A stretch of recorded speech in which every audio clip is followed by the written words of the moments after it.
태영건설 2022년 상반기 실적을 스룹풋 회계로 분석을 해서 소개를 하도록 하겠습니다.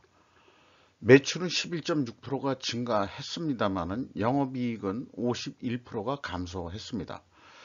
그리고 ISO 37001번을 인증 취득했다고 뉴스가 나왔는데요. 분석 결과 회계 투명성부터 먼저 선행시켜야 된다라고 결론적으로 말씀드릴 수 있을 것 같습니다. 하기에 남아있는 내용 참조해 주시고요. 내용이 좋았다고 생각하시면 구독, 좋아요 꼭 부탁드리겠습니다.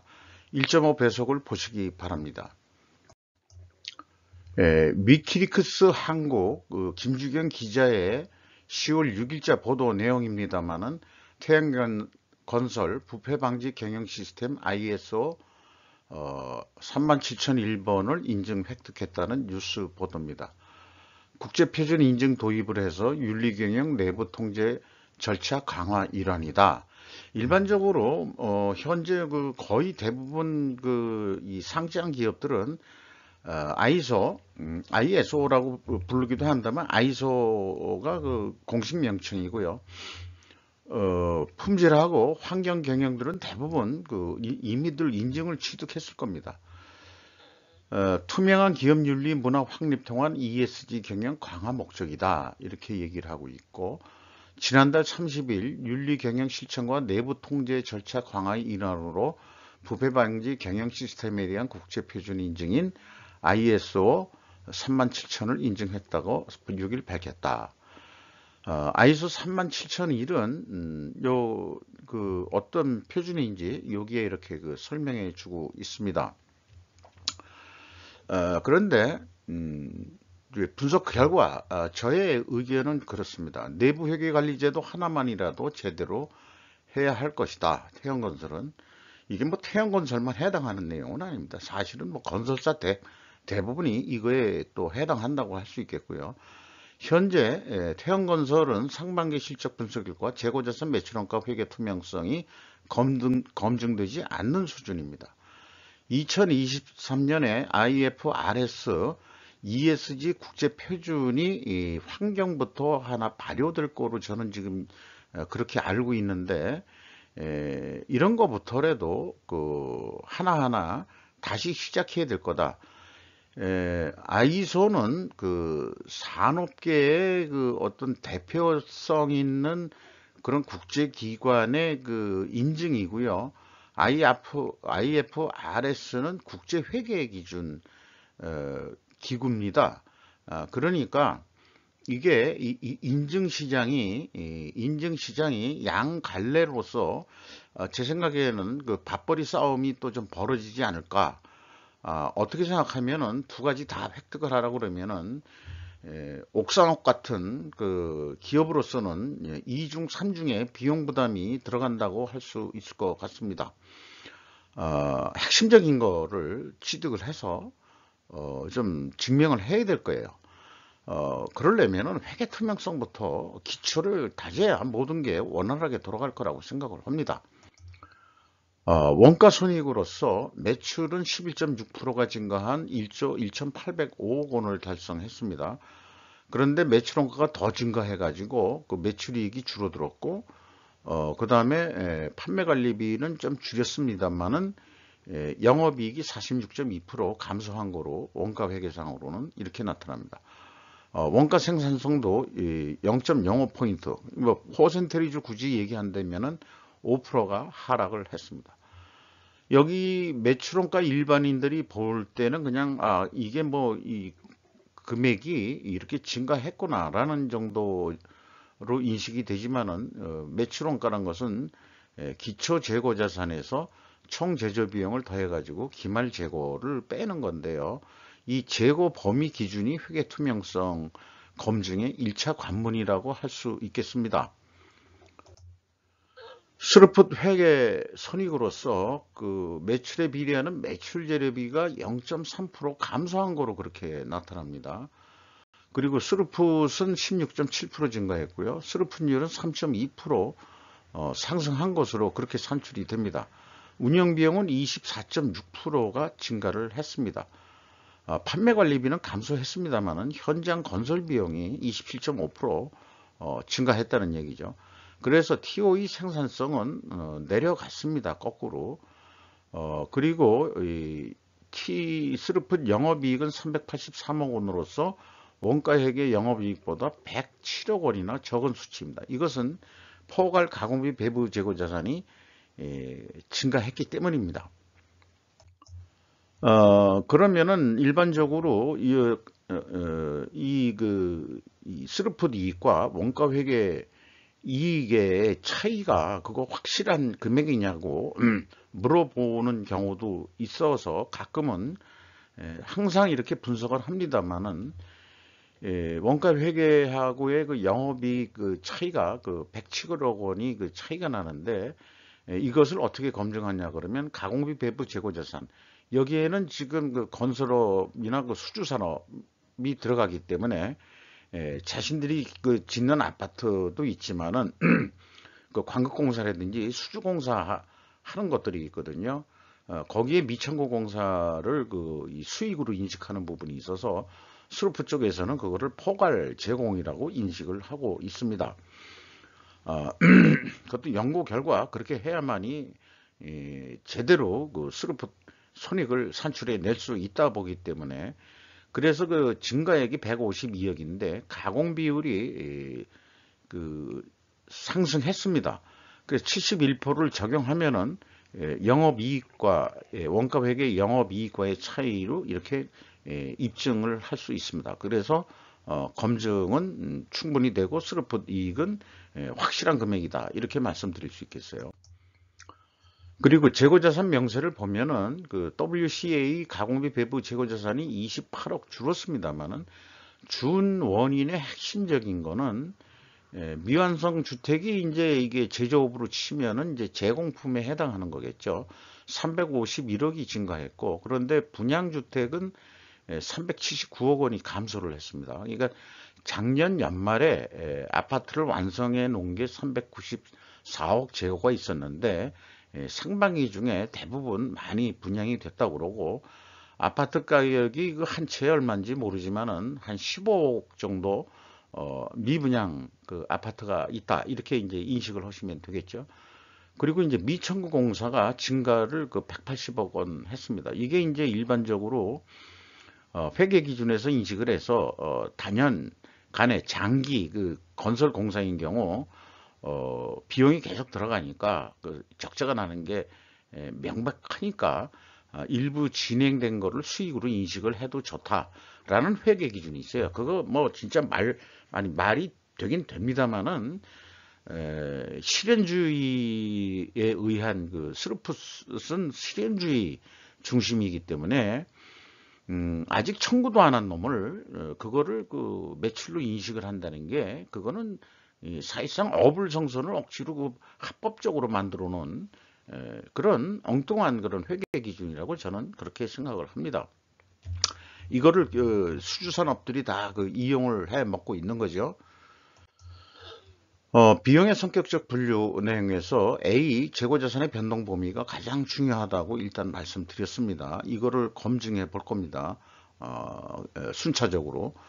원재료 사용액이 있고, 그래서 그 CSM, 매출원가 재료비는 0.6%가 증가를 했습니다. 네. 이게 그 작년에 그 이 재고자산 변동액이 플러스로 표현되어 있는 것은 재고가 감소했다는 의미입니다. 그 비성분에서 표시할 때는 요것도 그렇고요. 요것도 그렇고 운영 비용은 24.6%가 증가했고요. 그 건설 비용, 현장 건설 비용이 이만큼 증가했다는 얘기고요. 그 다음에 가공비가 71%로 증가를 했습니다. 한 6.6% 정도죠.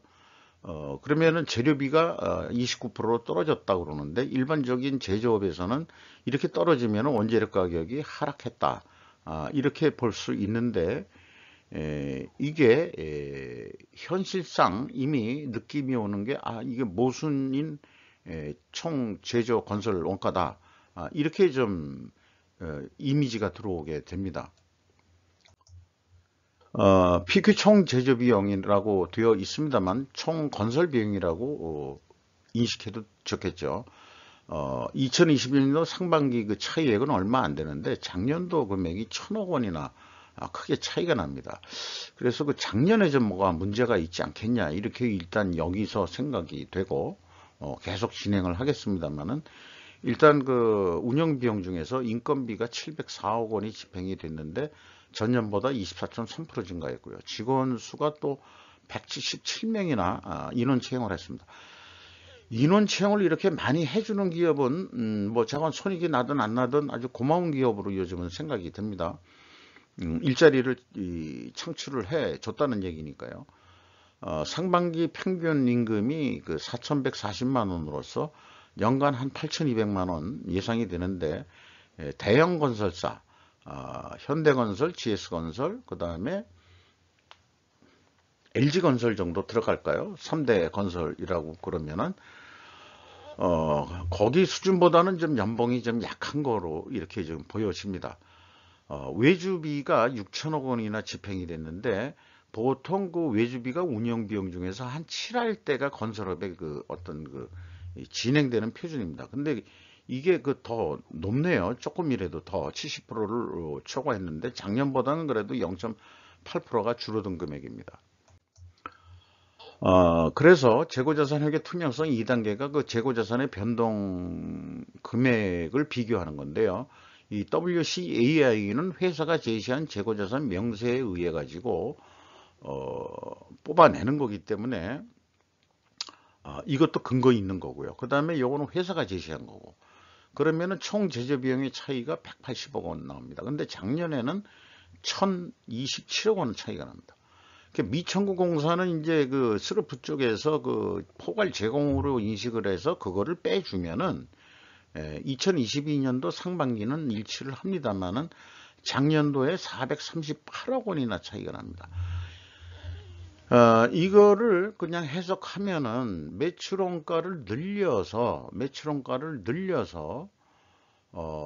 매출이익이 적게 나오도록 조정 작업을 했다. 그 금액이 종합적으로 438억 원이 이익을 적게 나오도록 조정 작업을 했다. 나쁘게 얘기하면 조작했다. 더 나쁘게 얘기하면 분식회계를 했다. 라고 이 2단계에서 그렇게 해석을 해볼 수 있는 겁니다. 그렇다면은 현금 흐름표로 봐서는 작년도 상반기에 현금 흐름으로서는 검증이 됩니다만은 올해 현금이 527억이 증가를 했는데 재무상태표 재고자산은 514억 원, 515억 원이 감소를 했습니다. 그러면은 그 13억 원 가까이 되는 돈이 어디서 하늘에서 굴러 떨어졌냐? 재고가 515억 원뿐이 감소를 안 했는데 어떻게 그 현금이 527억 원이 들어오느냐?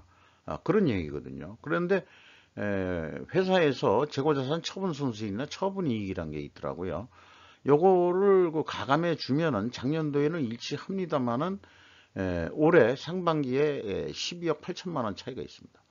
그래서 또 계속 추적을 해보니까 적격자산이 이 작년도에는 적격자산을 유형자산에 넣었는데 올해에는 재고자산을 적격자산을 재고자산에 넣었다. 이렇게 얘기를 하거든요. 그래도 3억 3,200만 원 차이가 납니다.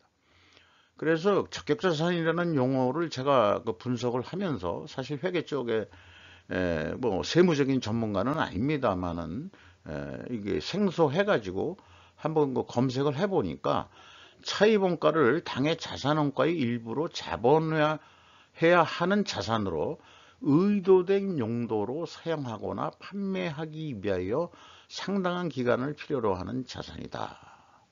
이런 게 뭘까요? 이게 실무적으로 그런 건설업에서의 경험이 없다 보니까 구체적인 어떤 개념이 안 떠오르는 거예요. 그래서 생각해 보면은 모델하우스 같은 건가? 이런 생각도 해보고요. 그럼 뭘까? 뭐 그걸 잘 모르겠어요. 저건 이 판매하거나 의도된 용도로 사용하기 위해서 용처가 다 해소될 때까지는 재고자산으로 인식을 한다. 뭐 그런 얘기 같거든요. 적격자산이 그 16억 원이 있다는 게, 이거 좀 모델하우스 같은 기분이 들어요. 그 금액상으로 보면은. 네. 그런 생각이 짙습니다만, 어쨌거나, 차이가 난다 또 이거예요. 그래서, 이 2단계 쪽에서는 작년에 분식회계에 좀 의문이 있고, 그 다음에 올해 상반기에는 뭐 분식회계라기보다는 뭔가 오류가 있다. 이런 느낌이 들어오는 거죠. 그래서 경영평가지표를 보면은 원래 그 제조업에서 그 재고 회전율이 크게 상승하면은 원재료 가격이 하락했다 이렇게 보통 추정을 합니다.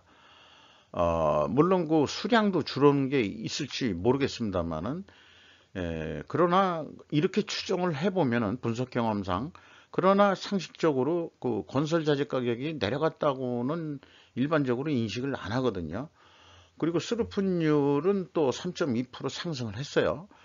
그러면 두 가지가 다 상승이니까 분석 경험상 일반적으로 또 이것은 그 투명하다고 가정을 합니다. 투명 가정도 역시 그 검증을 봐야 되는데 원재료 가격이 상승했는지 아니면은 판매 가격이 상승했는지 이렇게 돼야 됩니다만은 아파트 분양 가격 보통 공시를 안 하더라고요. 그리고 이제 원재료 가격은 일반적으로 그 공시를 하고 있습니다. 그래서 여기 이제 이 원재료 가격 상승률은 8.53%라고 이게 이제 가중 평균으로 한 건데요. 그러나 전체 재고 자산에 대한 것은 아닙니다. 한 6할만 영향을 미치는 건데 재료 비율이 29%로 떨어졌으니까 제품 가격 상승 압박은 2.5%다. 근데 스루픈율이 3.2%라면은 압박은 2.5%만 받는데 분명히 3.2% 정도 판매 가격을 올려야 되는 더 올려야 되는 그런 게 있을 거다. 그러면은 이제 다음 장에서 얘기하겠습니다만은 원재료 가격 추이가 이제 철근, 레미콘, 아스콘 해가지고 보통 이제 건설회사들이 많이 하는 거거든요. 그래서 여기에 이제 인상률을 보면은 이렇게 13.9%, 13.1%, 20%입니다만은 보통 단순 평균을 하지만 매입액 비율을 그 태양건설은 참 감사스럽게도 매입액 비율을 요 원재료 하고 대응이 되게 매입 비율을 그 산출해 줬습니다. 요걸 그 가중 평균하면 8.5%, 그 소수점 두 자리로는 8.53%가 가중 평균으로 원재료가 상승했다는 얘기죠. 그러니까 이제 그 재고 회전율 상승에서 추론한 원재료 가격에 하락했다는 추정은 부인될 수밖에 없는 거고요.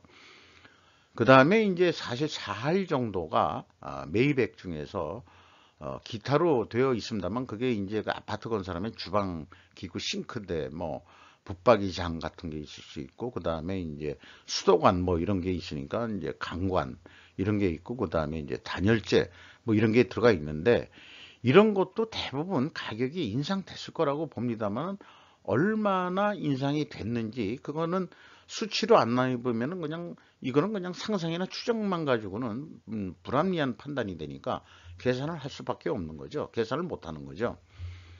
자, 이런 상황입니다.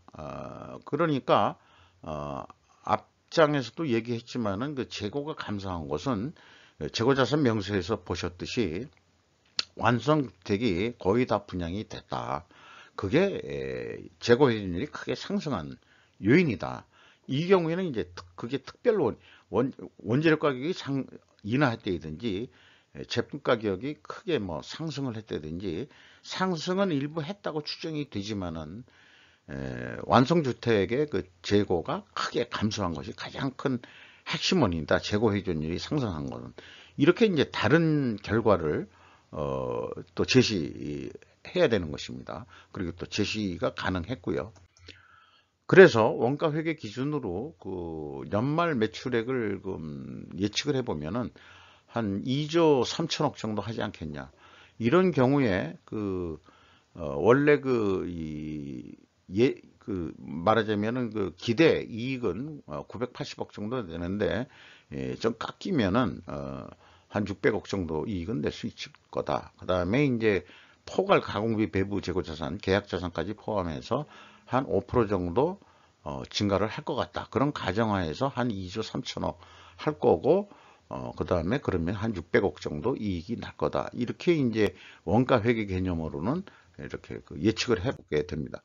그럼 수르프 쪽에서는 어떻게 할 거냐 그러면은 거의 유사하게 나옵니다. 유사하게 나오는데 똑같이 원가 회계처럼 2조 3천억 원의 어떤 그 결정이 된다 그러면은 그 연말 매출액이 그러면은 한 155억 분이 안 남는 거로 그렇게 돼요.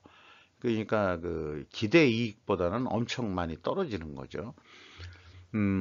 그래서 그 스루픈율은 뭐 변동시킬 수는 없고 판매 가격이 이미 결정됐다고 보면은 꼭 이 그 태형건설이 아파트만 하는 게 아니고 이제 광급공사라든지 이제 수주공사도 상당히 많은 거거든요.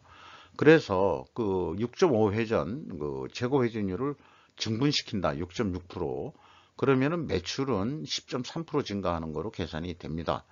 2조 한 6천억 정도 하면은 1634억 원 정도 영업이익이 날 수 있지 않겠냐. 여기에 재고 회전율 상승이란 것은 미천구 공사를 조기 완료해 가지고 매출 추가 인식을 하는 것을 의미합니다. 수주 산업에서는 미천구 공사가 원가 회계는 증가시켜 가지고 이익을 내는 거로 그렇게 하고 있습니다만은 슬프 개념으로는 미천구 공사가 많을수록 돈이 쌓이는 거고 실현 이익이 아니기 때문에 그것을 제거하는 거죠.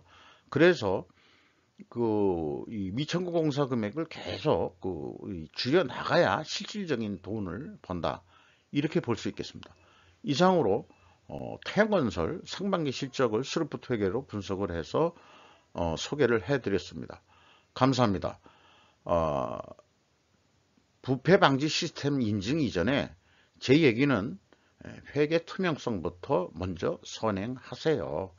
그래야 당신네 기업에 대한 신뢰도가 올라가고 주가도 올라가지 않겠습니까? 라고 말씀드릴 수 있겠습니다. 이상 마치도록 하겠습니다. 감사합니다.